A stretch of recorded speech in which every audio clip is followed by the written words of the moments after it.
मसीह में प्यारे मित्रों, सबसे पहले आपको हमारा YouTube channel Bible Q&A videos में दिल से स्वागत करते हैं। आज हम सीखेंगे मूसा का जन्म के साथ जुड़े कुछ रहस्य के बारे में। मूसा का जन्म किस रीति से हुआ था उसके बारे में बातें करेंगे, तो इस वीडियो को शुरू से अंत तक जरूर देखिए। चलिए वीडियो को शुरू करते हैं। यह उस समय का बात है जब फिरौन नाम का एक व्यक्ति मिस्र देश के राजा के पद पर नया राजा के रूप में बैठा था। उस समय मिस्र देश में इस्राएली लोगों का संख्या अधिक था और उसे देखकर फिरौन राजा मन ही में डरने लगा था। फिरौन राजा के मन में यह डर छा गया था, अगर वे इस्राएली लोगों को तकलीफ पहुंचाए, दुख पहुंचाए, तो हो सके इस्राएली लोग फिरौन राजा के दुश्मनों के साथ हाथ मिला के उल्टा फिरौन राजा से ही लड़े, तो जाहिर सी बात है फिरौन राजा उस लड़ाई में हार जाएंगे। इसलिए फिरौन राजा इस्राएली लोगों को डरता था। फिरौन राजा बड़ा बुद्धिमानी के साथ इस्राएली लोगों को अपने काबू में लाने के लिए सोचा। इसके लिए राजा ने 2 नगरों को बनाने का काम शुरू किया। फिर राजा ने ऐसे लोगों को नियुक्त किया जो उस काम को निरीक्षण करे। उसके द्वारा इस्राएली लोगों पर दुख देना शुरू किया। पहले तो काम करने वाले इस्राएली लोगों को नियुक्त किया हुआ उस व्यक्तियों के द्वारा उन पर दुख देना शुरू किया, भार डालकर उनको दुख देना शुरू किया और राजा का यह सिलसिला ऐसा ही चलता रहा। इस्राएली लोगों भी बहुत कष्ट सहे और अपने जीवन को जी रहे थे। उस समय में ही फिरौन राजा ने 2 दाइयों को भी आज्ञा दिया और उन्हें नियुक्त किया था कि इब्री स्त्री ने अगर लड़के को जन्म देता है तो उसे तुरंत ही मार डाले। उस समय में कोई भी इब्री स्त्री लड़का संतान जन्म नहीं दे सकती।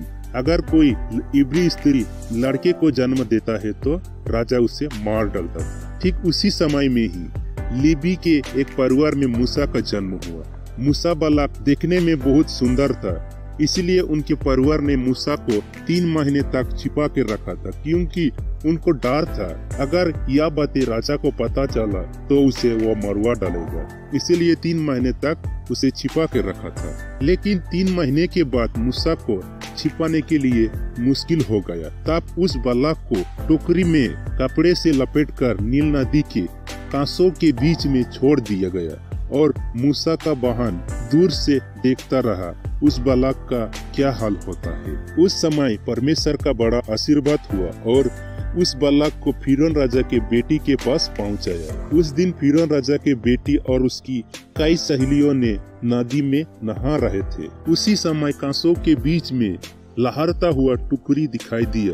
तब फिरौन राजा के बेटी ने उस टोकरी को लाने के लिए आज्ञा दिया। टोकरी को खोलकर देखा तो एक सुंदर बालक रोता हुआ दिखाई दिया। बातों में पता चला कि वह तो इब्री का बालक था। लेकिन बालक को देखकर फिरौन राजा की बेटी को तरस आया और उसे अपने लिए पालना चाहा। इतने में ही बालक का बहन वहाँ पहुँचा और कहने लगा, क्या मैं जाके इब्री स्त्री में से किसी को बुला के लाऊं जो इस बालक को दूध पिलाए?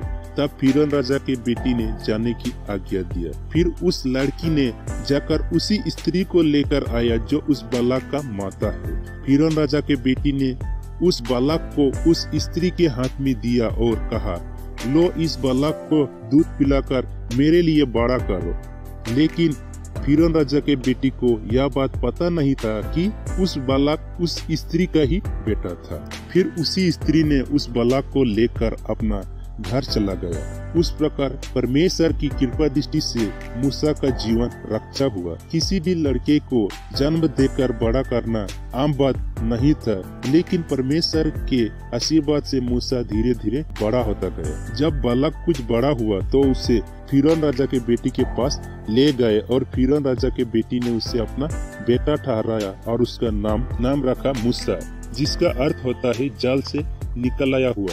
फिर मूसा को मिस्रियों के सारी विद्या पढ़ाई गई, युद्धों की सारी शिक्षा दी गई। मूसा बहुत ही जल्दी यह सब सीखता गया। ऐसा ही परमेश्वर की दृष्टि से इब्री होकर भी मूसा का जीवन रक्षा हुआ। मूसा भी आगे चल के परमेश्वर की सेवा करने लगा। आज के लिए हमारा वीडियो यही तक था। अगर आपको हमारा वीडियो अच्छा लगा हो तो लाइक, कमेंट, शेयर, सब्सक्राइब जरूर कीजिए। धन्यवाद।